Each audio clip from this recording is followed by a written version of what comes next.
everyone, welcome back from the weekend.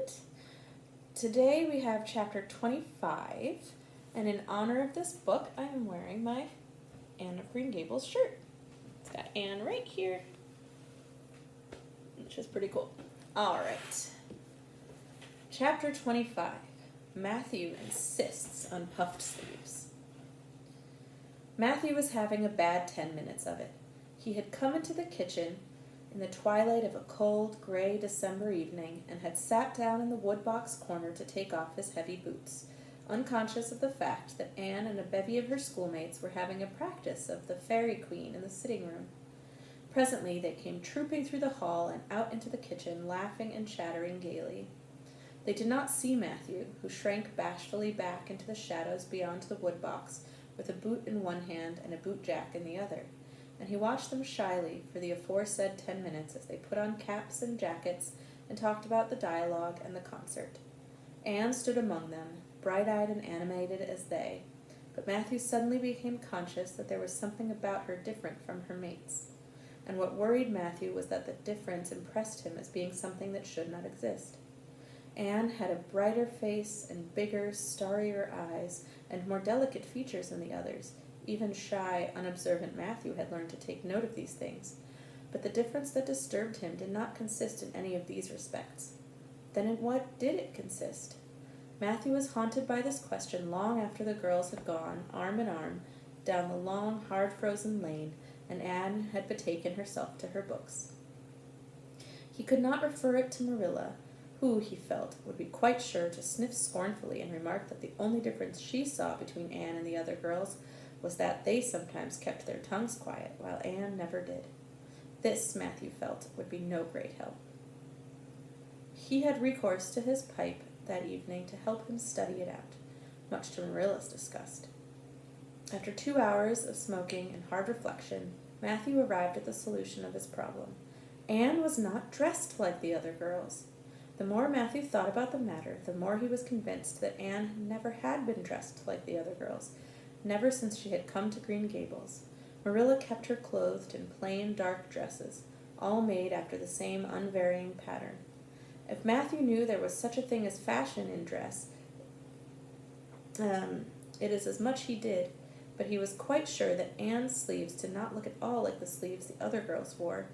He recalled the cluster of little girls he had seen around her that evening, all gay in waists of red and blue and pink and white, and he wondered why Marilla always kept her so plainly and soberly gowned. Of course, it must be all right. Marilla knew best, and Marilla was bringing her up.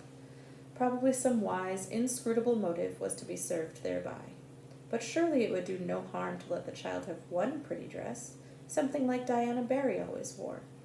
Matthew decided that he would give her one, that surely could not be objected to as an unwarranted putting in of his oar. Christmas was only a fortnight off. A nice new dress would be the very thing for a present. Matthew, with a sigh of satisfaction, put away his pipe and went to bed, while Marilla opened all the doors and aired the house. The very next evening, Matthew betook himself to Carmody to buy the dress, determined to get the worst over and have done with it. It would be, he felt assured, no trifling ordeal. There were some things Matthew could buy and prove himself no mean bargainer, but he knew he would be at the mercy of shopkeepers when it came to buying a girl's dress. After much cogitation, Matthew resolved to go to Samuel Lawson's store instead of William Blair's. To be sure, the Cuthberts had always gone to William Blair's. It was almost as much a matter of conscience with them as to attend the Presbyterian church and vote Conservative. But William Blair's 2 daughters frequently waited on customers there, and Matthew held them in absolute dread. He would contrive to deal with them when he knew exactly what he wanted and could point it out. But in such a matter as this, requiring explanation and consultation, Matthew felt that he must be sure of a man behind the counter. So he would go to Lawson's, where Samuel or his son would wait on him. Alas! Matthew did not know that Samuel, in the recent expansion of his business, had set up a lady clerk also. She was a niece of his wife's, and a very dashing young person indeed, with a huge, drooping pompadour, big, rolling brown eyes, and a most extensive and bewildering smile. She was dressed with exceeding smartness, and wore several bangle bracelets that glittered and rattled and tinkled with every movement of her hands. Matthew was covered with confusion at finding her there at all, and those bangles completely wrecked his wits at one fell swoop. "What can I do for you this evening, Mr. Cuthbert?" Miss Lucilla Harris inquired, briskly and ingratiatingly, tapping the counter with both hands. "Have you well now, say, any garden rakes?" stammered Matthew. Miss Harris looked somewhat surprised, as well she might, to hear a man inquiring for garden rakes in the middle of December. "I believe we have one or two left over," she said, "but they're upstairs in the lumber room. I'll go and see." During her absence, Matthew collected his scattered senses for another effort. When Miss Harris returned with the rake and cheerfully inquired, "Anything else tonight, Mr. Cuthbert?" Matthew took his courage in both hands and replied, "Well now, since you suggest it, I might as well buy some hayseed." Miss Harris had heard Matthew Cuthbert called odd. She now concluded that he was entirely crazy. "We only keep hayseed in the spring," she explained loftily. "We've none on hand just now." "Oh, certainly, just as you say," stammered unhappy Matthew, seizing the rake and making for the door. At the threshold he recollected that he had not paid for it, and he turned miserably back.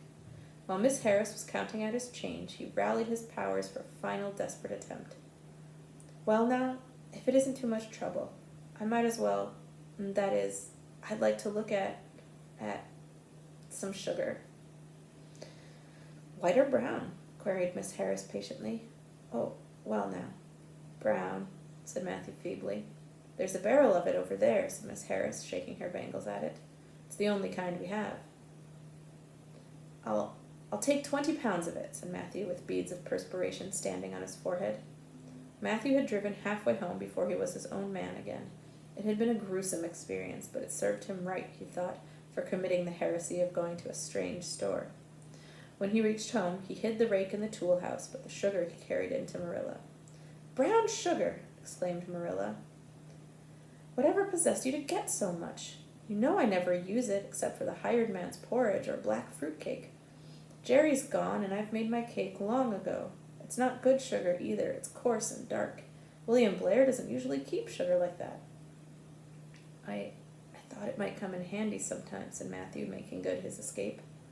When Matthew came to think the matter over, he decided that a woman was required to cope with the situation. Marilla was out of the question. Matthew felt sure she would throw cold water on his project at once. Remained only Mrs. Lynde, for of no other woman in Avonlea would Matthew have dared to ask advice. To Mrs. Lynde he went accordingly, and that good lady promptly took the matter out of the harassed man's hands. "Pick out a dress for you to give Anne? To be sure I will. I'm going to Carmody tomorrow, and I'll attend to it. Have you something particular in mind? No? Well, I'll go just by my own judgment then. I believe a nice rich brown would just suit Anne, and William Blair has some new Gloria in that's real pretty. Perhaps you'd like me to make it up for her too, seeing that if Marilla was to make it, Anne would probably get wind of it before the time and spoil the surprise." "Well, I'll do it. No, it isn't a mite of trouble. I like sewing. I'll make it to fit my niece, Jenny Gillis, for she and Anne are as like as two peas as far as figure goes." "Well now, I'm much obliged," said Matthew, and I don't know, but I think they make the sleeves different nowadays to what they used to be. If it wouldn't be asking too much, I'd like them made in the new way." "Puffs? Of course. You needn't worry a speck about it, Matthew. I'll make it up in the very latest fashion," said Mrs. Lynde. To herself she added when Matthew had gone, "It'll be a real satisfaction to see that poor child wearing something decent for once. The way Marilla dresses her is positively ridiculous, that's what, and I've ached to tell her so plainly a dozen times. I've held my tongue, though, for I can see Marilla doesn't want advice, and she thinks she knows more about bringing children up than I do, for all she's an old maid. But that's always the way. Folks that has brought up children know that there's no hard and fast method in the world that'll suit every child, but them as never have think it's all as plain and easy as rule of 3. Just set your 3 terms down, so fashion, and the sum will work out correct. But flesh and blood don't come under the head of arithmetic, and that's where Marilla Cuthbert makes her mistake. I suppose she's trying to cultivate a spirit of humility in Anne by dressing her as she does, but it's more likely to cultivate envy and discontent. I'm sure the child must feel the difference between her clothes and the other girls', but to think of Matthew taking notice of it, that man is waking up after being asleep for over 60 years. Marilla knew all the following fortnight that Matthew had something on his mind, but what it was she could not guess until Christmas Eve, when Mrs. Lynde brought up the new dress. Marilla behaved pretty well on the whole, although it is very likely she distrusted Mrs. Lynde's diplomatic explanation that she had made the dress because Matthew was afraid Anne would find out about it too soon if Marilla made it. "So this is what Matthew has been looking so mysterious over and grinning about to himself for 2 weeks, is it?" she said, a little stiffly but tolerantly.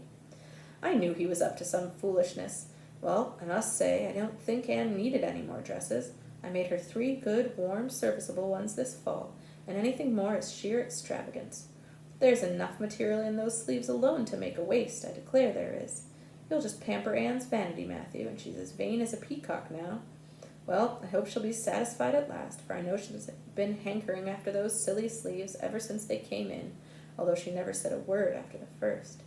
The puffs have been getting bigger and more ridiculous right along. They're big as balloons now. Next year, anybody who wears them will have to go through a door sideways." Christmas morning broke on a beautiful white world. It had been a very mild December, and people had looked forward to a green Christmas, but just enough snow fell softly in the night to transfigure Avonlea. Anne peeped out from her frosted gable window with delighted eyes. The firs in the haunted wood were all feathery and wonderful. The birches and wild cherry trees were outlined in pearl. The plowed fields were stretches of snowy dimples, and there was a crisp tang in the air that was glorious. Anne ran downstairs singing until her voice re-echoed through Green Gables. "Merry Christmas, Marilla! Merry Christmas, Matthew! Isn't it a lovely Christmas? I'm so glad it's white. Any other kind of Christmas doesn't seem real, does it? I don't like green Christmases. They're not green. They're just nasty faded browns and grays. What makes people call them green? Why, Matthew, is that for me? Oh, Matthew!" Matthew had sheepishly unfolded the dress from its paper swathings and held it out with a deprecatory glance at Marilla, who feigned to be contemptuously filling the teapot, but nevertheless watched the scene out of the corner of her eye with a rather interested air. Anne took the dress and looked at it in reverent silence. Oh, how pretty it was, a lovely soft brown gloria with all the gloss of silk, a skirt with dainty frills and shirrings, a waist elaborately pin-tucked in the most fashionable way, with a little ruffle of filmy lace at the neck. But the sleeves, they were the crowning glory. Long elbow cuffs, and above them 2 beautiful puffs divided by rows of shirring and bows of brown silk ribbon. "That's a Christmas present for you, Anne," said Matthew shyly. "Why, Anne, don't you like it? Well now."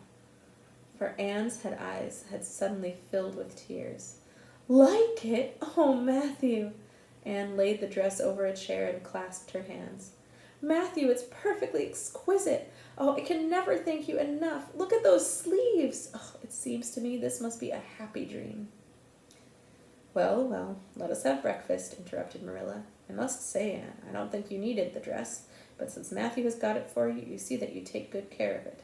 There's a hair ribbon Mrs. Lynde left for you. It's brown to match the dress. Come now, sit in." "I don't see how I'm going to eat breakfast," said Anne rapturously. "Breakfast seems so commonplace at such an exciting moment. I'd rather feast my eyes on that dress. I'm so glad that puff sleeves are still fashionable. It did seem to me that I'd never get over it if they went out before I had a dress with them. I'd never have felt quite satisfied, you see. It was lovely of Mrs. Lynde to give me the ribbon, too. I feel that I ought to be a very good girl indeed. It's at times like this I'm sorry I'm not a model little girl, and I always resolve that I will be in the future. But somehow it's hard to carry your resolutions when irresistible temptations come. Still, I really will make an extra effort after this." When the commonplace breakfast was over, Diana appeared, crossing the white log bridge in the hollow, a gay little figure in her crimson ulster. Anne flew down the slope to meet her. "Merry Christmas, Diana! And oh, it's a wonderful Christmas. I've something splendid to show you. Matthew has given me the loveliest dress with such sleeves. I couldn't even imagine any nicer." "I've got something more for you," said Diana, breathless. "Here, this box. Aunt Josephine sent us out a big box with ever so many things in it, and this is for you. I'd have brought it over last night, but it didn't come until after dark, and I never feel very comfortable coming through the haunted wood in the dark now." Anne opened the box and peeped in. First a card with for the Ann girl and Merry Christmas written on it, and then a pair of the daintiest little kid slippers with beaded toes and satin bows and glistening buckles. "Oh," said Anne, "Diana, this is too much. I must be dreaming." "I call it providential," said Diana. "You won't have to borrow Ruby slippers now, and that's a blessing, for they're 2 sizes too big for you, and it would be awful to hear a fairy shuffling. Josie Pye would be delighted. Mind you, Rob Wright went home with Gertie Pye from the practice night before last. Did you ever hear anything equal to that?" All the Avonlea scholars were in a fever of excitement that day, for the hall had to be decorated and at last a grand rehearsal held. The concert came off in the evening and was a pronounced success. The little hall was crowded, all the performers did excellently well, but Anne was the bright particular star of the occasion, as even envy, in the shape of Josie Pye, dared not deny. "Oh, hasn't it been a brilliant evening?" sighed Anne when it was all over and she and Diana were walking home together under a dark, starry sky. "Everything went off very well," said Diana practically. "I guess we must have made as much as $10. Mind you, Mr. Allen is going to send an account of it to the Charlottetown papers." "Oh, Diana, will we really see our names in print? It makes me thrill to think of it. Your solo was perfectly elegant, Diana. I felt prouder than you did when it was encored. I just said to myself, 'It is my dear bosom friend who is so honored.' Well, your recitations just brought down the house, Anne. The sad one was simply splendid." "Oh, I was so nervous, Diana. When Mr. Allen called out my name, I really cannot tell how I ever got up on that platform. I felt as if a million eyes were looking at me and through me, and for one dreadful moment I was sure I couldn't begin at all. Then I thought of my lovely puffed sleeves and took courage. I knew that I must live up to those sleeves, Diana. So I started in, and my voice seemed to be coming from ever so far away.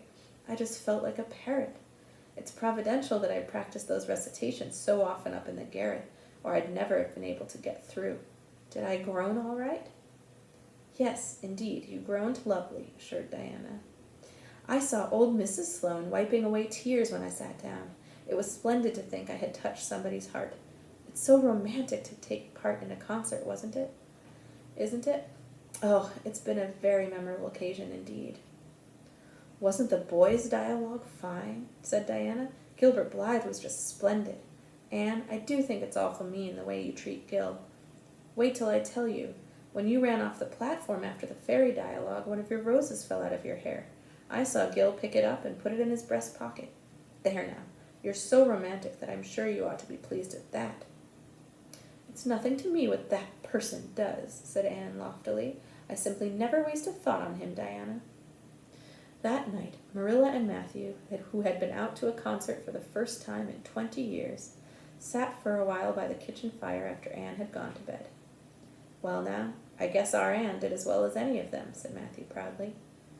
"Yes, she did," admitted Marilla. "She's a bright child, Matthew. And she looked real nice, too. I've been kind of opposed to this concert scheme, but I suppose there's no real harm in it after all. Anyhow, I was proud of Anne tonight, although I'm not going to tell her so." "Well now, I was proud of her, and I did tell her so before she went upstairs," said Matthew. "We must see that we can do for her some of these days, Marilla. I guess she'll need something more than Avonlea school by and by." "There's some time enough to think of that," said Marilla. "She's only 13 in March. But tonight it struck me she was growing quite a big girl. Mrs. Lynde made that dress a mite too long, and it makes Anne look so tall. She's quick to learn, and I guess the best thing we can do for her will be to send her to Queen's after a spell. But nothing need be said about that for a year or two yet." "Well now, it'll do no harm to be thinking it over off and on," said Matthew. "Things like that are all the better for lots of thinking over." And that's chapter 25. See you tomorrow.